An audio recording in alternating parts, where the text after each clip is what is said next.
राम राम चला कसं वाटतं बघा मी माझ्या भाजीच्या घरी आलेली आहे. खूप सुखासमृद्धी आम्हाला गडावर जायचंय पायी पायी यात्रा जाऊ ईश्वरचा नंदबाई पण भाजीच्या घरी सर्वजण अजून झोपलेले आहे. भाजीचं पूर्ण घर दाखवते मी तुम्हाला.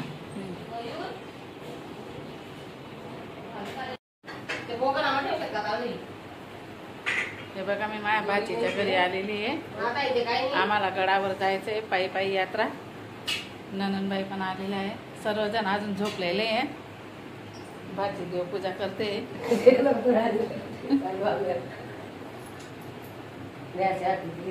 भाच्याची मुलगी आहे या नंदबाई आहे.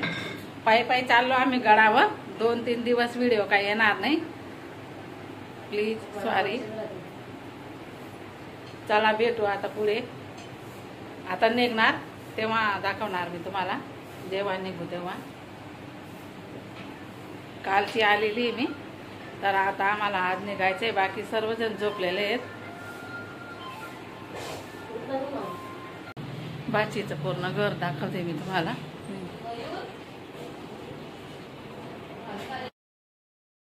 हा हॉल आहे बघा. खूपच छान आणि खूपच मस्त. आता जास्त जण आहेत म्हणून पसारा तर राहणारच आहे, नाही तर खूप क्लीन राहतं त्यांचं हॉल.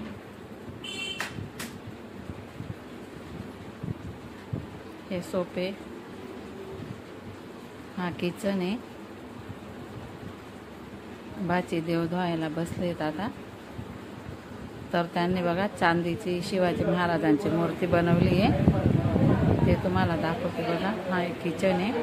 बेडरूम तिकडच्या साईडला आहे.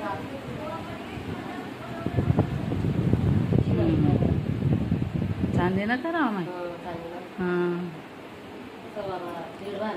हां 1.5 भार नाही.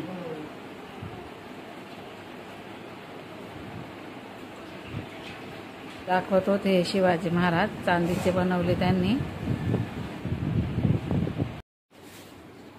इकडे वरती जायचा जिना आहे. हा खालून यायचा आहे. हा वरती जायचा आहे टेरेसवरती. हे बघा आमचे सगळे झोले यांच्यामध्ये गोधड्या भरलेल्या आहे. सर्व काय तयार झालेलं आहे. हे बघा हे सर्व काय घेऊन जायचं आहे. हा बेडरूम आहे. बेडरूम आहे हा.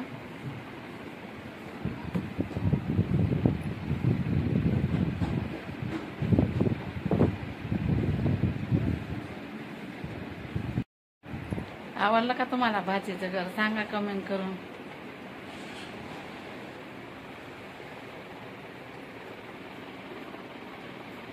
आता आम्ही निघणार थोड्या वेळाने. चला भेटू तुम्हाला पुढे. तर दाखवूच मी कुठे कुठे जाऊ कुठे कुठे नाही ते सर्व काही तुम्हाला मी दाखवणार आहे. तयारी बाकी माझी अजून फक्त आंघोळच केलेली आहे. पायी यात्रा जायचं आहे आम्हाला. पायी पायी गडावरची यात्रा. इथं धुळ्याला मी आलेली आहे. रामनवमी उत्सव साजरा होत आहे. आम्ही बाजारात आलेलो होतो चप्पल घेण्यासाठी. तर इथं रामनवमीचा उत्सव साजरा होते बघा.